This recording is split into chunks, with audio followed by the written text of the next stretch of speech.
식용유는 그 제조 방법에 따라 이제 두 가지로 나눌 수 있습니다. 압착유와 추출유. 물론 이제 좋은 기름은 압착유라고 볼 수가 있어요.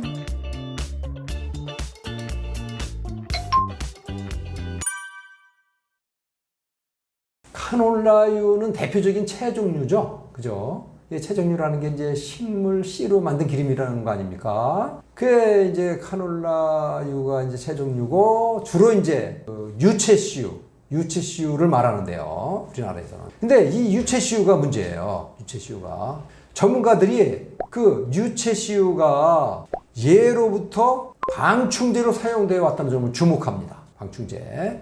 그게 생물체에게는 독성물질일 수 있다는 거예요. 그 사실 유채씨유에 독성물질이 들어있어요. 에루신산이라는 물질인데 이게 그 유채씨유에 들어있고 이게 독성을 나타내는 겁니다. 이 물질이 그 심혈관 질환을 유발할 수 있거든요.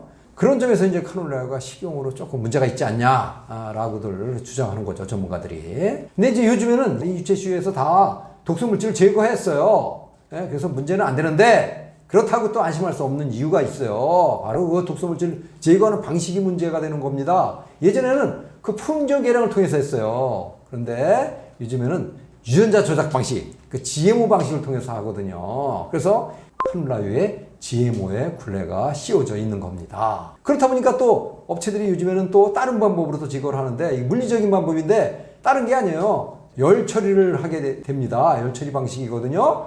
이때는 또 그 기름이 설치하는 게 또 고온 아닙니까? 산패가 촉진되는 거예요. 이런 걸 다 종합할 때 카놀라유는 그 좋은 기름일 수가 없는 겁니다. 식용유는 그 제조 방법에 따라 이제 두 가지로 나눌 수 있습니다. 압착유와 추출유. 물론 이제 좋은 기름은 압착유라고 볼 수가 있어요. 추출유는 이제 말 그대로 그 기름을 녹여내서 만드는 건데 그 녹여낼 때 그 유기용매를 씁니다. 주로 헥산이라는 석유화 물질을 쓰거든요. 이게 신경 독성이 있는 물질이에요. 헥산이 그 추출유에는 소량 남아 있어요. 그래서 오랜 기간 지속적으로 먹으면 그 문제가 생길 수 있거든요. 이 추출유는 반드시 정제를 해야 됩니다. 그 정제하는 과정에서 또 해로운 물질이 또 많이 만들어져요. 뭐 트랜스 지방산을 비롯해서 여러 나쁜 물질들이 만들어집니다. 그래서 제대로 압착유를 드실 것을 권해드리는데요. 주로 엑스트라 버진이라는 표시가 있는 게 압착유입니다. 그리고 이제 참기름이나 들기름에도 이제 상식이 좀 필요한데요. 보통 색깔이 진하고 고소한 맛이 강한 기름들, 그런 거를 좋은 걸로 그렇게 생각하시는데요. 사실은 그 반대입니다. 색깔이 연하고 고소한 맛이 약한 게 좋은 참기름 들기름입니다. 왜냐하면 색깔이 진하고 고소한 맛을 강하게 만들기 위해서는 그 차격이 온도를 높은 온도로 가열해서 짜야 되거든요. 이때 산패까지 진행되는 거예요, 기름에. 진짜 좋은 참기름 들기름은 차격의 온도를 올리지 않고 오히려 냉각시키면서 짜거든요. 이렇게 해서 만든 그 기름들은 색깔이 연하고 고소한 맛이 약합니다. 특히 이제 들기름의 경우 오메가3 지방산이 아주 많기 때문에 열에 아주 취약하거든요. 들기름은 되도록 생들기름을 드십시오. 좋은 압착식으로 짠 기름이 생들기름입니다. 그리고 또 이제 온도 말고 광선도 이제 기름의 산패도 관련이 있어요. 빛을 쬐면 산패가 진행될 수 있거든요. 이런 식용유들은 되도록 냉암소에 보관하시는 게 좋고요. 특히 안정성이 떨어지는 들기름 같은 경우에는 오래 보관할 필요가 있을 때는 냉장고 그 냉동실 있죠? 냉동실에 놓고 얼려서 보관하는 게 더 좋습니다.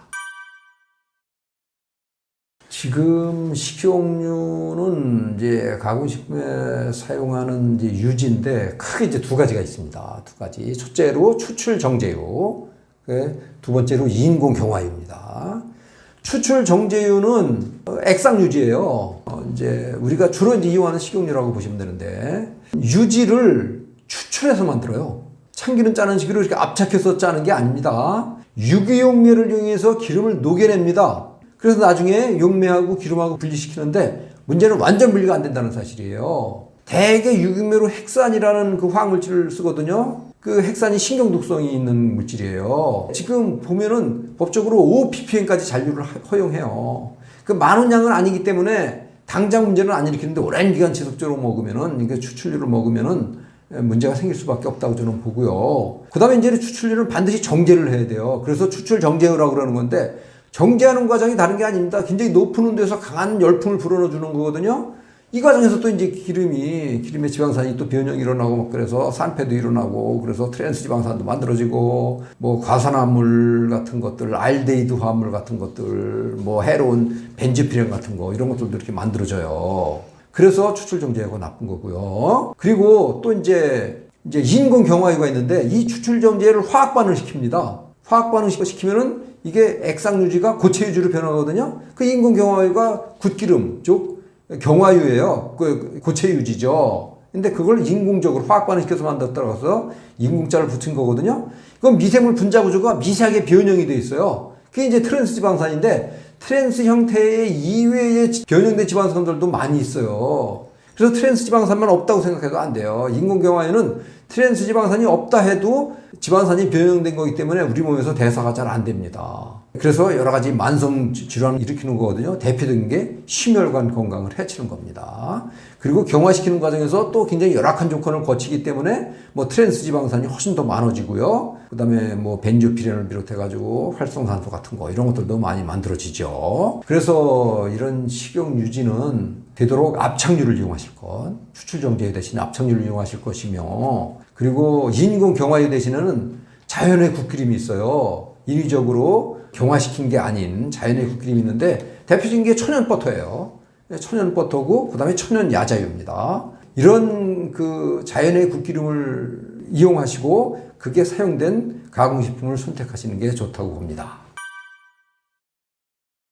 그 들기름은 그 식용유지 가운데 가장 그 고급 기름에 속합니다. 왜냐하면 필수 지방산인 오메가3 지방산이 제일 많이 들어있거든요. 그래서 들기름은 열에 취약합니다. 가열하면 가장 먼저 산패가 일어나요. 왜냐하면 그 오메가3 지방산이 가장 그 내열성이 떨어지거든요. 제일 먼저 변질이 되죠. 산패가 이루어지고.